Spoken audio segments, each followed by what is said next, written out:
Hello and welcome to another edition of The Week, the show where we sit down and chew over some of the big talking points from across our region over the past few days. Coming up over the next hour, I'll be poring over the headlines with a helping hand from not one, not two, but 5 studio guests. With no sign of interest rates going up anytime soon, we'll be joined by a top independent financial advisor who will be offering us tips on how to make our money work most hardest. And when you look out of your window to see the nights closing in, the temperature dropping and the rain starting to fall, well, we've got the perfect leisure time antidote.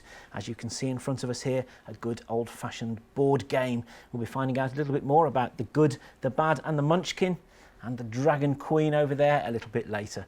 Remember, this is your show, so if there's an issue you think we should be tackling or a point you want to make, well, just drop us a line. You can reach us on the Big Centre TV website, on Facebook, or by dropping an email to theweek@bigcentre.tv.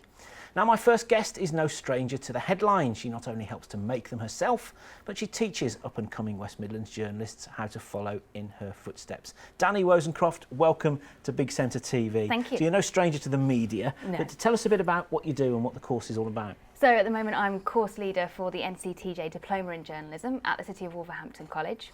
NCTJ stands for the National Council of the Training of Journalists, and that is sort of the benchmark that editors look for when they're looking to take on trainee journalists to get their teeth into the big stories of a local area.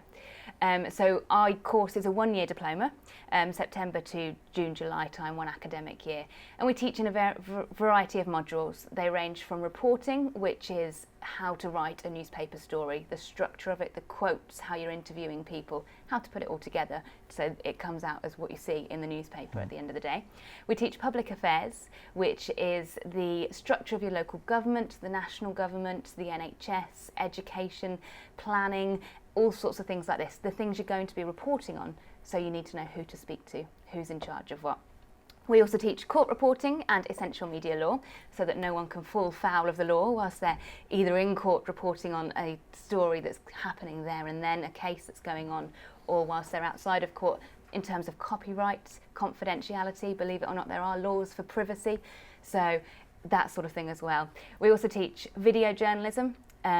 Video is something that local editors have told us is quite important these days, that if people are branching out into, whether it be online or on TV. We also teach the shorthand module is the one that people find hardest. I did my NCTJ course back in 1980 something or other, and I remember some people, I mean, I was fortunate, my writing has always been horrendous, but I'm quite quick at doing it.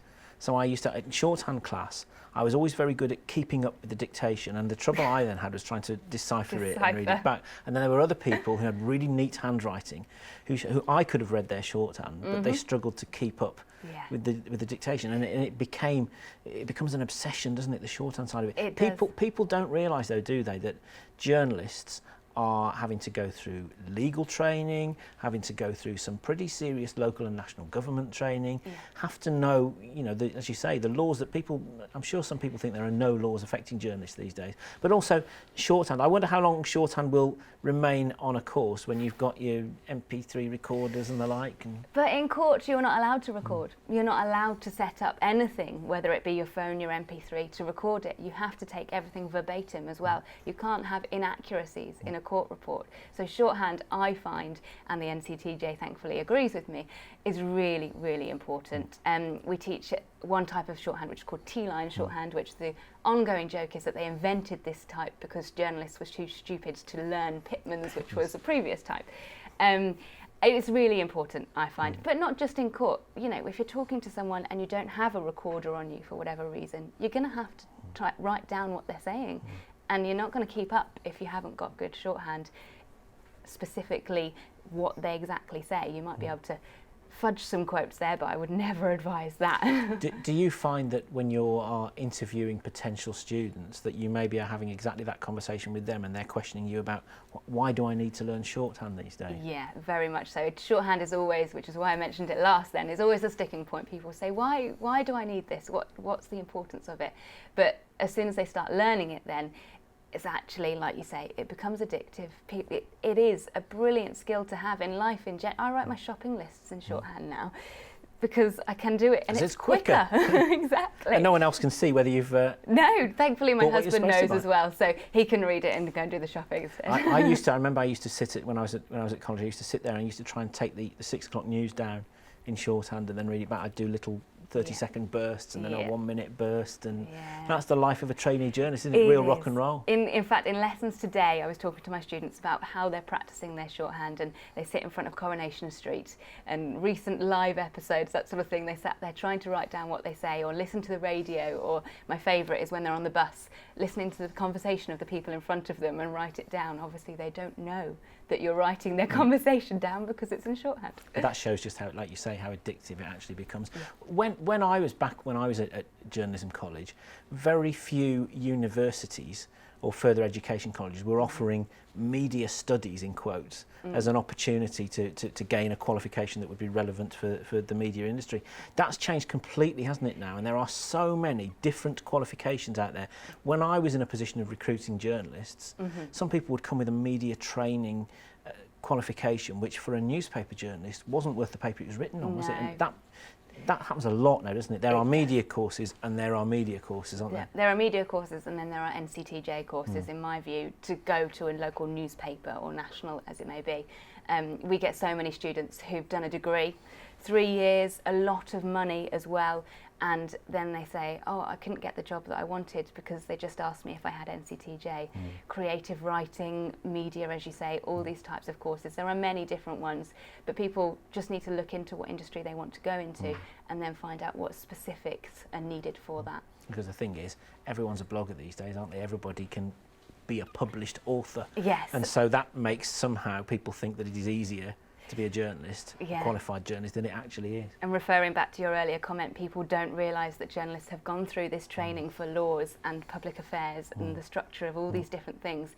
I think everyone who writes things online should definitely have some sort of NCTJ training, because there are a lot of laws broken and laws are being updated now to include the internet, but people just don't realise what they're saying. Thank goodness they're being updated, because I look sometimes, I'll tell people what they can and can't write, and then they'll see something on social media or a tweet that's been sent out and say, well, look, he or she said that. Yeah. And I say to them, well, look, if someone wanted to take action against that, they could, because it's defamatory. You know, it's Yeah, there are so many well-known cases. We had Peaches Geldof last year tweeting things that I'm not even going to repeat in a conversational setting, because it's against the law. They just don't realise. Absolutely. What makes a good journalism student then, in your opinion? Someone who's nosy. To start with, you've got to have an eye for getting the detail out of someone. You spot something, go and ask questions about it. What is happening there if you're not sure? And someone who's dedicated. Certainly our course is quite intense. There's a lot of work to do in it.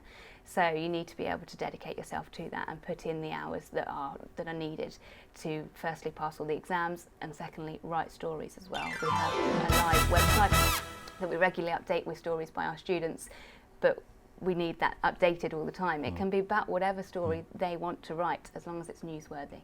So someone who's nosy and someone who's dedicated. I mean, we sit here every week and we pour through the local papers, the Express and Star, the Birmingham Mail, the massive number of weekly papers that we've got in the patch, just to look at what makes the headlines, and I've been in journalism a long time, and it still fascinates me how different newspapers treat potentially the same story. I mean, we had last week blanket coverage of the opening of New Street Station and Grand Central and all of that, and they all took a slightly different angle on it. Yeah. Do you put all these newspapers in front of your students and say, look at all of that? Yeah, it's always interesting to me how little students read the newspapers when they decide they want to be a journalist. So one of the first things I say is read the newspapers, whether it be nationals, locals. We get them all in. We have subscriptions to local newspapers as well. We make sure our students read those newspapers, because you can spot that there is a story in almost anything.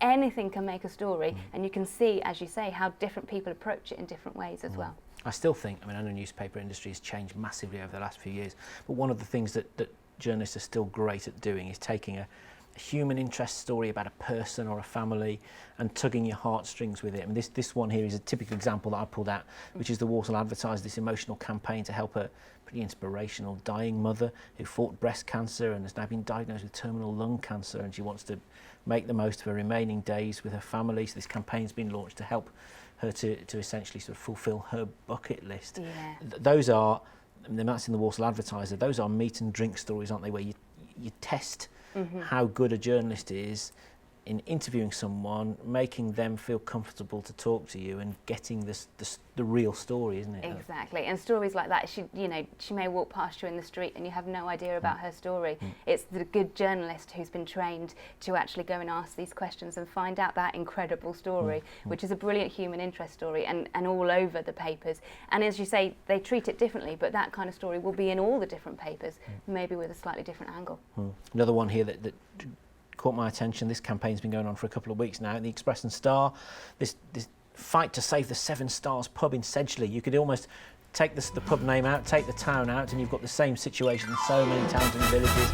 They thought they'd won the fight, then they've got this use it or lose it, then they've got somebody that wants to sell the land to developers because they think a supermarket can be built on it. Yeah. And this again is another classic test, isn't it, for a journalism student? Definitely. Get out into the community and find out what's on their mind, what's getting them Exactly. hot under We the collar. had actually, from last year's cohort of students, we had a very, very similar story about a pub that they wanted to turn half of it into a co-op, and local residents had actually started a petition. So the student went there and interviewed them. He actually made a video about this as well, which you can see on our website as well.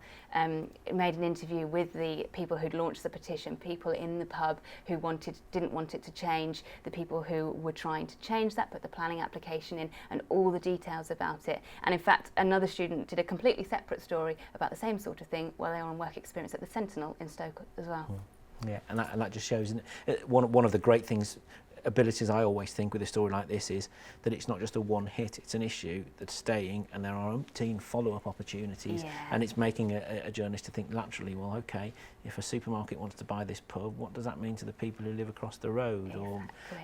Or there are different people, and everyone's got an opinion, haven't they? And Yeah. that's what the best stories are, the ones with more than one opinion. Definitely. And you need to get each one of those opinions together, haven't it's you? the local person on the street, like you say. What does it mean for them, or your local MP, councillors as well? What do they think it will do to trade in the area? The businesses nearby, what do they think? And then a planning application may go in. So then you need to follow it up with what you've learnt in our public affairs module about how to get a planning application, details, can you find them online, that sort of thing, and how it happens. Yeah. And public notices in newspapers are great as well, aren't they? Oh, Little I snippets. love a public notice. You can always find a story. They ask more questions than they answer, don't They they? do. They do. In the newspaper or in the supermarket, do they still happen? Things in the side of the supermarket or the village notice board as well. Yeah. Classic. Now I know you'll be too modest to mention this, but you are an award-winning journalism tutor, aren't you? So tell me about that. We are the only NCTJ accredited course within a fair amount of geographical distance. And last year we were named the best performing UK FE college for this diploma across the UK as a whole. So we had the best exam marks across the whole of the UK for this diploma. And last year we won that, and it happened to be the 4th year in a row that we have actually won that accolade. So does that mean fabulous lecturers or brilliantly intelligent students or both? I presume it's a mix of both. Because your background, you've worked in newspapers, you've worked in radio. How long have you been in the industry for? So I've been teaching around 2 years now. Before that, I worked at the Shropshire Star newspaper. So it was quite a rural patch for me. I was out in rural Shropshire, so it was quite different to some of the things that some of our students now see if they are on work experience at the Express and Star or in Birmingham or something like that. Before that, I worked at a radio station, community radio station, as news editor there as well. So I've got quite a bit of different experiences about how to write a story, because for your commercial radio station, I should say, is very different to how you would then write a page lead to go on the front of the Express and Star or Shropshire Star. So write slightly more for the newspaper. Absolutely, and make sure it's all spelt properly. Yes, that's the of thing. course. So last question then, if people are interested in getting involved in the course, the new course is presumably just up and running, is it? Yes. Where do people find out more? It's an academic year, so it starts at the beginning of September. They can find out more on the City of Wolverhampton College website. We've got a specific page there for our course, which will go into a lot more detail about those modules that I've mentioned and what you need to have as your background in order to get on the course. And the other way is just to contact me. We're on Twitter at nctjwolvecol, and they can email me direct, which they can find online as well.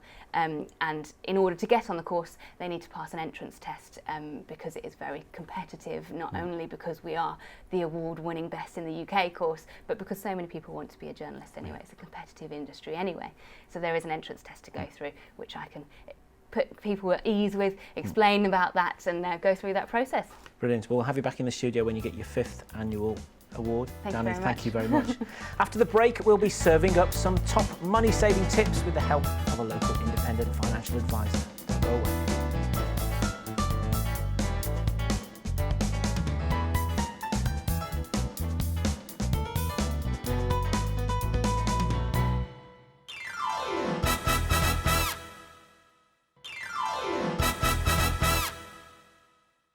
Welcome back to The Week, the show which takes a look at some of the week's big talking points with a helping hand from our studio guests. Now, cinema is big business these days, and as I know only too well from hosting Big Centre TV's Brummywood Yammywood show, there's no shortage of movie fans or filmmakers in our region. So it's no surprise that excitement is building for the opening of a new Cineworld IMAX cinema as part of the National Exhibition Centre complex in Birmingham. Work is now well underway on the site, which is aiming to open in time to show the new James Bond film Spectre at the end of the month. Big Centre TV's Roshni Patel went along to pay a visit, just to warn you this does contain some flashing images. There's a new landmark on the horizon in Birmingham, and this is getting geared up to be a part of the limelight. This new Cineworld will feature 11 new screens, including both IMAX and 3D screens, and its close proximity to what is said to be the biggest leisure and entertainment complexes in the UK and Western Europe will make that movie experience all the more special. Oh, we're really excited to be here. I mean, this is our sort of 3rd cinema in the area now, so we're extremely excited with this particular build. As you can see, we're in the IMAX auditorium now, so this is our 2nd IMAX in the area. What's particularly exciting is this is our first sort of cinema that we've opened with Resorts World, so we are really, really excited. I mean, the transport links are excellent here, the parking's excellent, you know, there's a real buzz about the place, a real buzz about the the centre opening. We're really, really pleased to be part of this development. The eagerly anticipated £150 million Resorts World development is set for visitors to burst through its doors this October. Well, same with any development, you know, you have bits and pieces, go wrong, but we're on track. We are aiming towards opening for the new Bond release, Spectre, which is opening at the end of the month. But it's not just the masses of movie-hungry fans that will be reaping the benefits of this new cinema. Well, us ourselves, we've created it's closer to 70 jobs for not just the locals, but for other people in our company as well. But yeah, it's going to be amazing. We're really looking forward to getting the locals in and showing them all around it. With only a matter of weeks before its opening, film fans won't have long to wait to get the most out of their cinematic experience. This is Roshni Patel for The Midland at the Cineworld Birmingham NEC.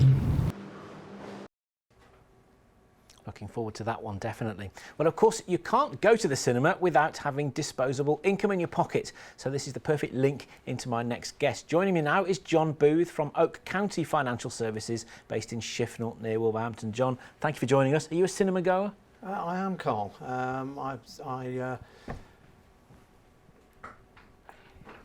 A Bond fan, maybe? I'm a Bond fan. Star Trek, the old Star Trek-y series. I love the new films, and also into just action movies. Yeah, and then we're going to be talking gaming in a moment with our next guests. I'm looking at some of these, talking of action movies. There's some incredible things coming up. I'm from the era where it was Scrabble and it was Snakes and Ladders. I have actually done some of this before, and it was actually all on boards with hexagonal positions and the rolling dice, and the actual gaming areas was probably about as big as the floor of the studio, and one of my games went on for 5 days. Maybe you should come and host the next part of the show after the break rather than me. I'm fascinated to see what comes up here. Now, John, I mean, you're here to talk money with us, and barely a week goes by, really, without us seeing some kind of financial story in the press. Last week, we had a big, long chat about the pressure which students are finding to make ends meet when they go to university. But there are just long-standing issues, aren't there, in our region now, whether it's pensions, mortgages. Pensions in the news right now, aren't they? And what's the situation? Because it's changed so much. It seems that every 2 or 3 months there's a new little rule or regulation that comes out.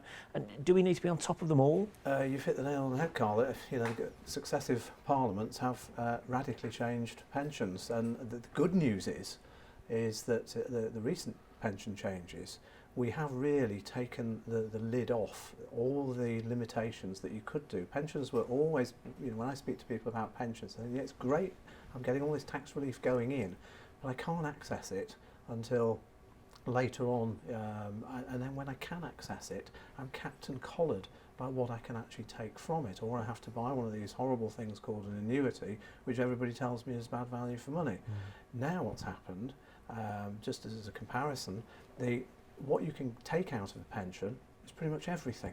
You take your 25% tax-free cash, as you could with the old pension rules, but it's what's the remaining fund is left. Before, you were capped on the amount of money you could take, and you had to do reviews, and that cap was done every 3 years. Now it's a lot more simple.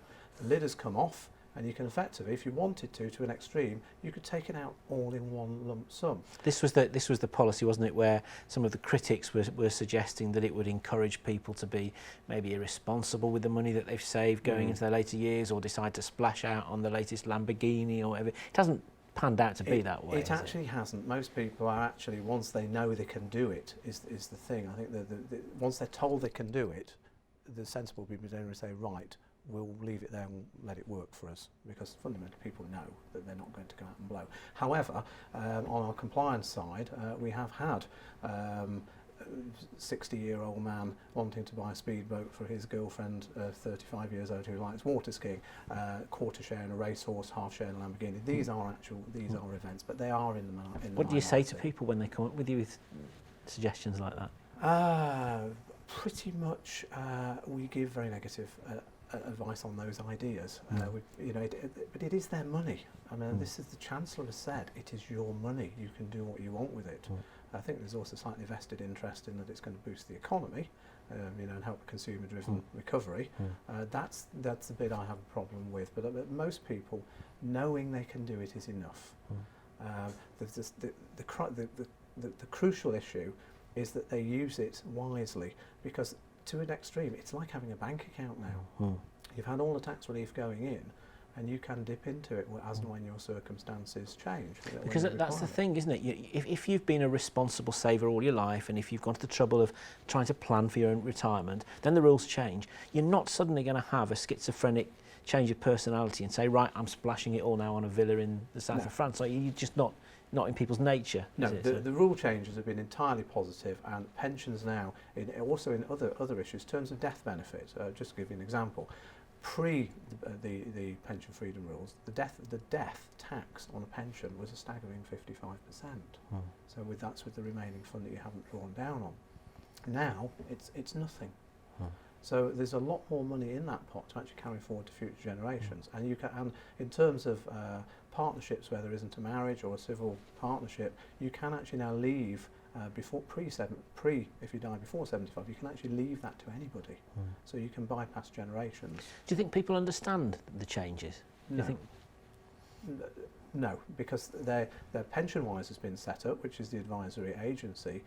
You get a 45-minute tele-interview or face-to-face with Citizens Advice. And whilst it's factual, it's not actually like sitting down with an advisor answering questions. I have seen some of the reports, and they are a bit like a key features document.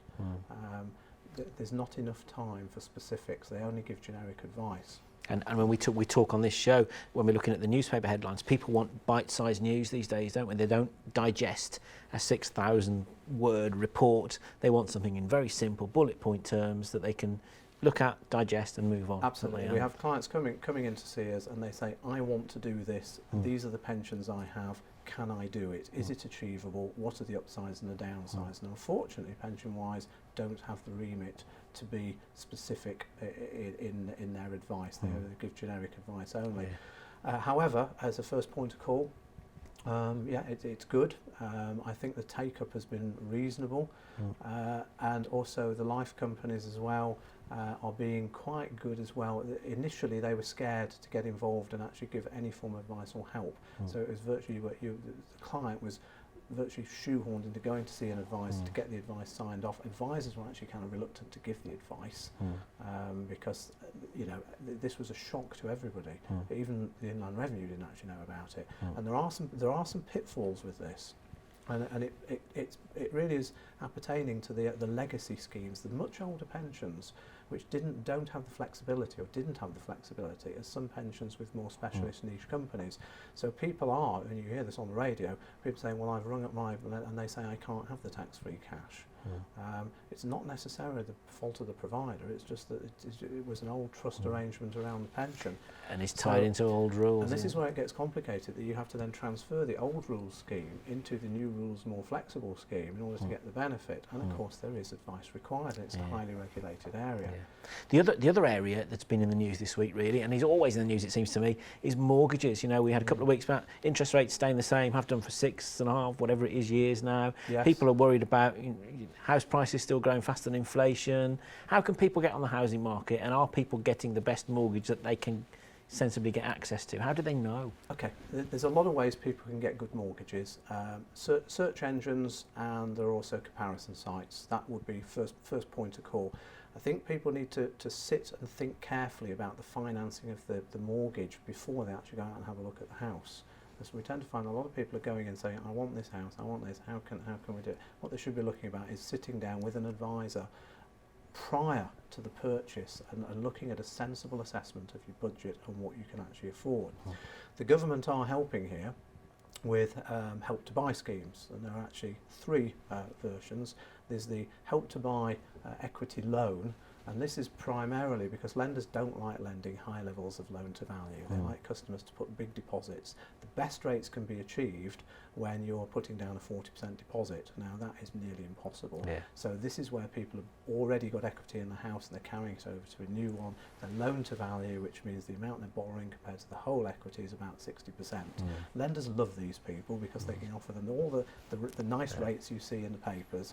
The reality of it is most people are on 80% or above, and ideally first-time buyers, because the size of the deposit you require, you're looking for 95s. Yeah, that's where the headline grabbing figures, people just need to realise that there is a fair chance that actually they're not going to apply to you, aren't they? We could talk about mortgages all day, couldn't we, John? I'm going to have you back in the studio maybe next month to tackle a couple more issues. Thank you for coming in. Thank you very much.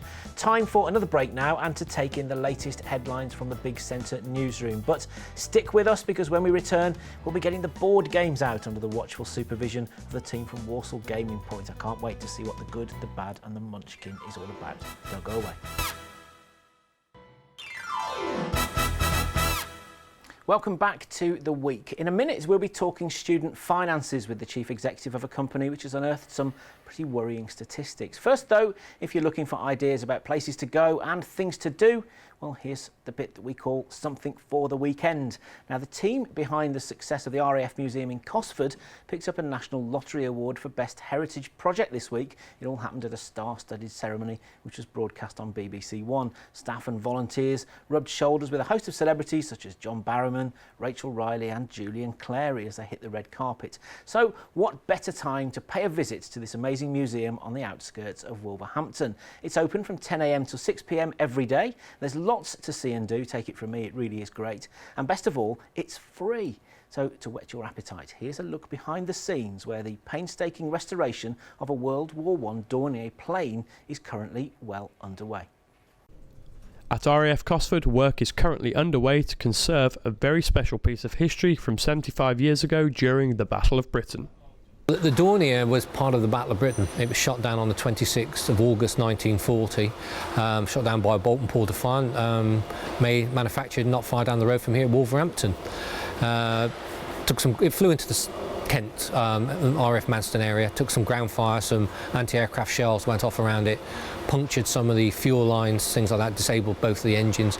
The Bolton-Paul Defiant come in, finished it off, tried to limp back across the channel, but didn't have enough power and the engines were dying, and belly landed onto the Goodwin Sand. And this rare Luftwaffe aircraft lay there in the sea for 72 years until... Eventually we tried a lift. That got cancelled within about 40 minutes because of sudden conditions. The sea went from flat calm to 2 metre swell. And then we tried about a week later again. We had a weather window. Hey presto, we lifted the aeroplane, got her out of the water, and of course then the dive operation's over, and I'm sort of thinking, crikey, we've achieved the first stage of the operation. Then it suddenly hit me, looked at the aircraft and thought, oh my God, look at all the work I've made for us.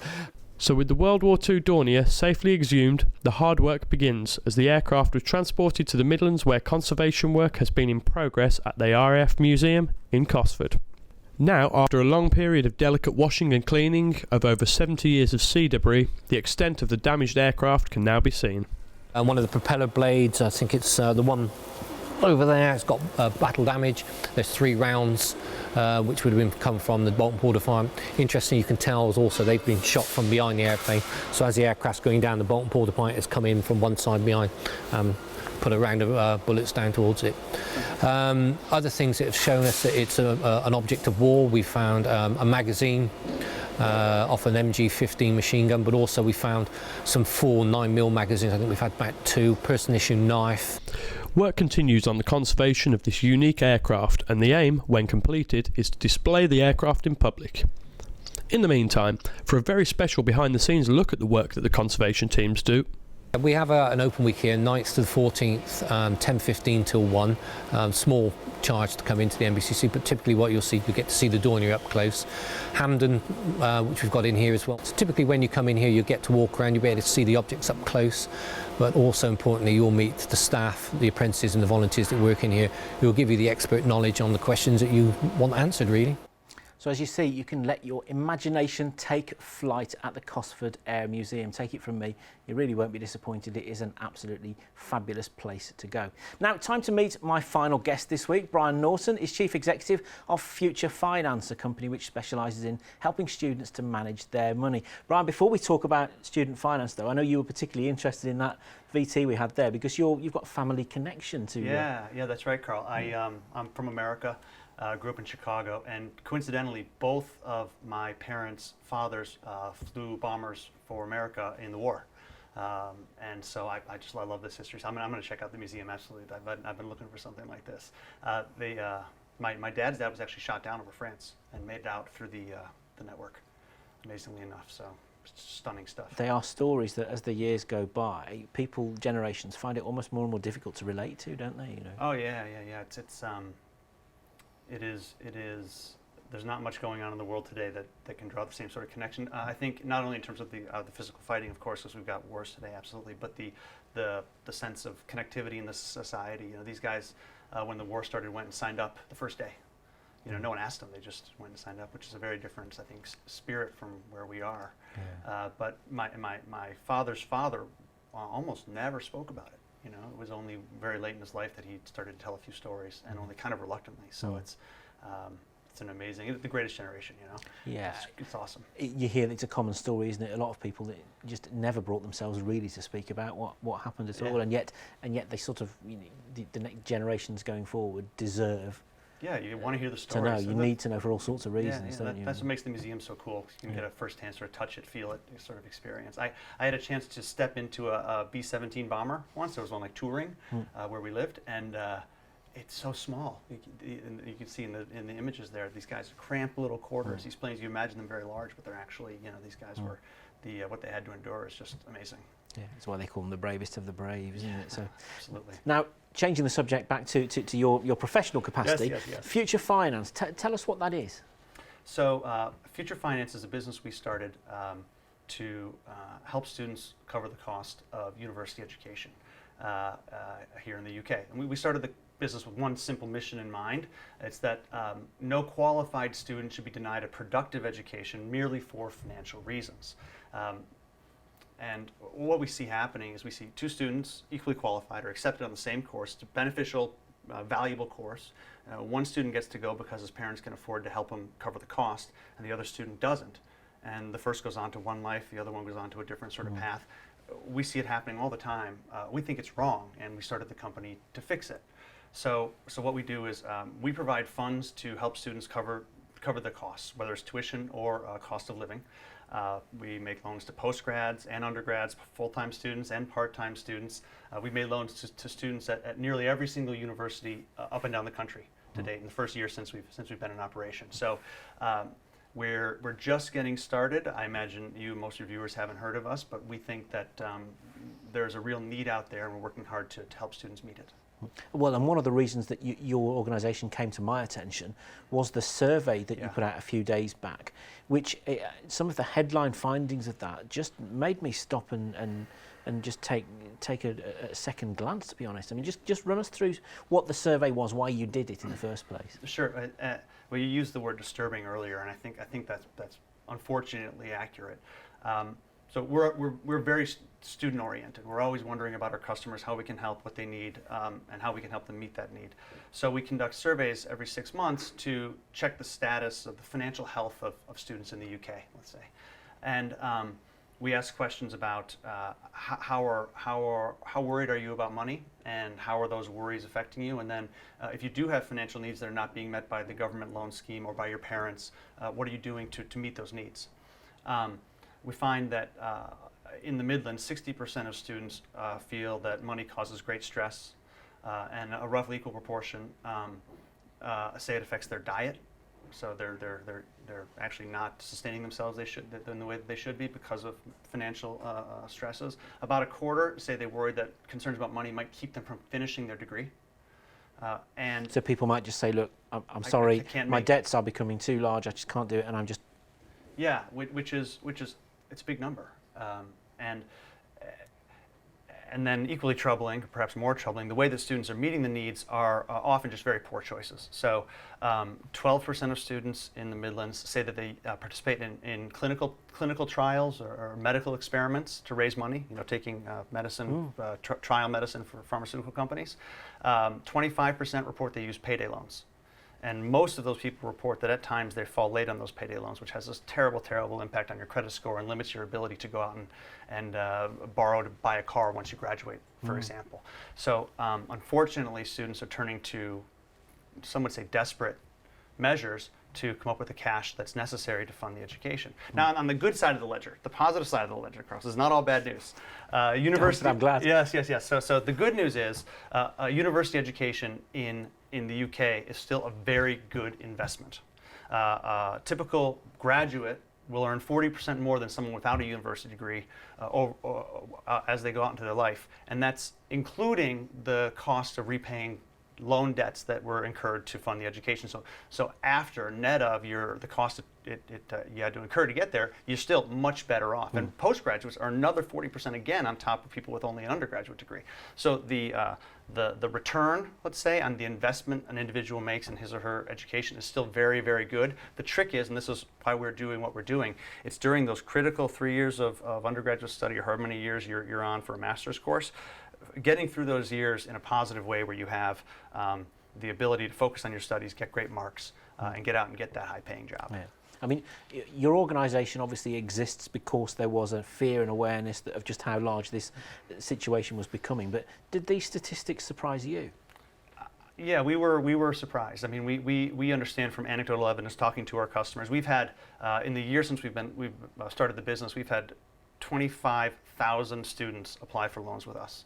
So we have really great connection into students across the country. We talk to many of them every day. So we understand that there's a need and we see the lengths people are going to, but it's sort of on a, anecdotal. The survey lays bare statistically that this is a much broader challenge, and that students don't have the right information today to help them make good decisions, not only to get them from Monday to Tuesday and Tuesday to Wednesday, but really for their future, for the longer future ahead of them.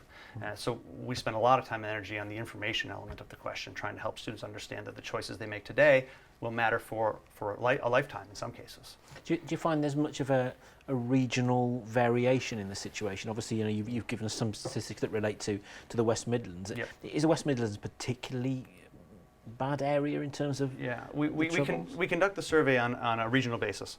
The primary difference that we see this is really all a matter of cost. So an undergraduate education typically today will cost £9,000 per year tuition for each year, and the average student spends somewhere around £12,000 for cost of living.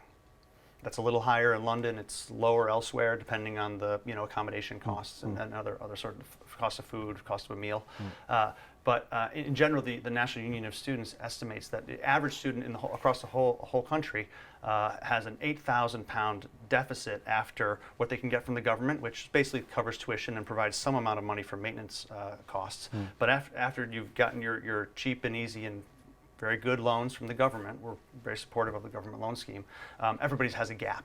The difference regionally is substantial. So in particularly it's around London. So London, where costs are so much higher and students studying at some of these great universities that are right in the center of town, the accommodation costs are severe. Or you could live 45 minutes outside and take a train in or something, but that impacts your ability to focus on studies. So this is, I think, is one of the more affordable places to live and to study, not necessarily the most affordable, but for example, the payday number in London is 35% of students say they use payday loans. Here it's 25%.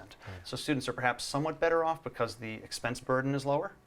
But everyone has the same problems. Everyone's trying to find ways to solve those problems. Yeah, it's still, I mean, with those percentage numbers, still clearly a big issue. Yes. You mentioned there that you are supportive of the government student loan scheme. Absolutely. There are obviously quite a few people in our region who are not, and who feel that student loans are not the way forward, and they are prohibitive right from the start for even getting students as far as signing up to university.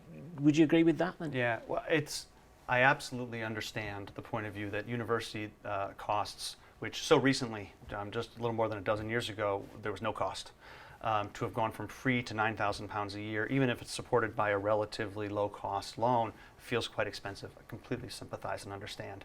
The reality is, in my personal opinion, Carl, is this country's blessed with some really fantastic educational institutions, including some here in Birmingham. And maintaining and growing and expanding and enhancing those institutions is quite expensive. So the government here took a decision, from what I understand, that's similar to what many around the world, including America, where I'm from, to try to push those costs to the consumers of the education, rather than having it all be borne by the state. That's a question, in terms of right and wrong, way above my pay grade.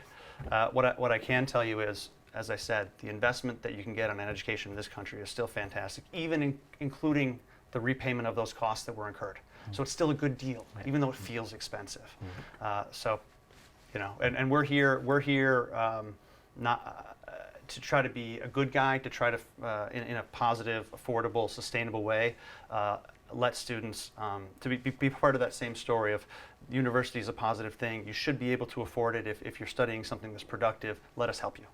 So would you say that there is absolutely no reason in any individual circumstance why any student would need to be turning to some of the loan sharks, the backstreet lenders, the ones that the huge interest organisations that have got such bad publicity over the last few years? Honestly, I really would say there is no reason someone should be using payday lending to support a university education. And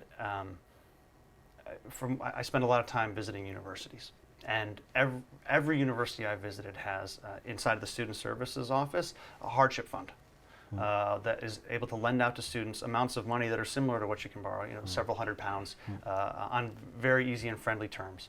And more important than perhaps small stipends of funds, the universities can provide great support. They can provide great information advice to students. And I think far too students are afraid to ask. I think part of the challenge that we have here is there's a real taboo around students talking about money and talking about being able to afford getting through studies. I think I speak to people who graduated, a dozen years ago, and about money troubles at students, and their idea is still that they don't quite understand how expensive it's gotten, and not just from tuition, but cost of living has risen substantially as well. So the society seems to not necessarily want to grapple with this issue, and that means that students end up turning to dark corners to come up with funds rather than talk to their parents. You'd be amazed at the number of students we talk to who haven't even talked to their parents about money. It's interesting, because one of the stories that's been in the national headlines this week, which ties in nicely to this really, is a campaign to try to increase the amount of personal finance related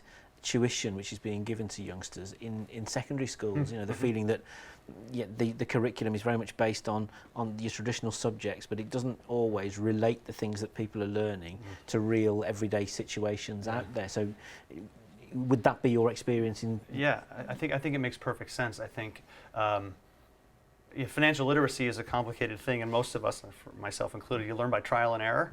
The challenges in today's society with online lending and payday lending growing at such a pace, it's very easy to get into real trouble. And so I think anything that we can do to encourage people to talk about money, help people understand the basics. So our APR for our loans is about 11%, which is not the cheapest loan in the world, but relative to other sort of consumer loans that you can get from banks, it's relatively competitive. So we work very hard to keep the cost down. We're proud of that. Many of our customers don't really know what an APR is. Or how to compare one against the other. So we spend a lot of time educating them. We have a page on our website that gives students pointers, places to go to get money advice. And many of those money advice websites say never take a loan. So it's not necessarily in our commercial interest to do that, but we think it's the right thing to do. You know, we think for all the reasons we've talked about, it's important that students understand what they're getting themselves into. What would be your aim, both in terms of your company's growth potential over the next few years, and maybe what might happen in Britain if this survey is carried out in, say, 3-4 years' time? What would be your hopes and aspirations for those numbers then? Yeah, well, I mean, simply put, we'd love to have much more affordable, much more sustainable options available to students across the country, up and down the country, and whether that's us or some future competitor that comes in to do what we do, or wherever it might come. The government's talking about adding and enhancing elements of its loan scheme as well. For us, the primary concern is making sure that students can get through university without getting into trouble from a financial standpoint, or a physical standpoint, from the standpoint of not being able to eat enough, or clinical trials. Well, as we were talking earlier in the show, when we were talking about the fitness, the posture issue, people think that it's physical, but actually it can become mental, and then whatever manifests itself in your body doesn't just stop there, does it? It moves on to all sorts of, it can cause family problems. Yeah, well, you've got if 62% are stressed about money every day, the students, how much focus are they putting into their studies? So it's becoming a deep-seated problem, I believe, but the solution is relatively straightforward. I think information is key, a key element to it. Debt is not for everyone, by the way. We spend a lot of time testing affordability with applicants who come to us to determine if expected income post-graduation is going to be able to sustain the debts that they may take out to cover the cost of their education. And it's not the right answer for everyone. No. Some people have to find other solutions. But for many people, the choices that are being made now should absolutely be replaced. I think, yes. I'd love to invite you back when you do the next survey in 2 or 3 years' time, Brian. Thank you so much. Sure. That's all we've got time for this week. A big thanks to Brian, also Alex Hamill and Arwin Jones. Don't forget, the Big Centre News team are with you every weekday, bringing you the latest headlines from across the Birmingham and Black Country region. We'll see you again soon.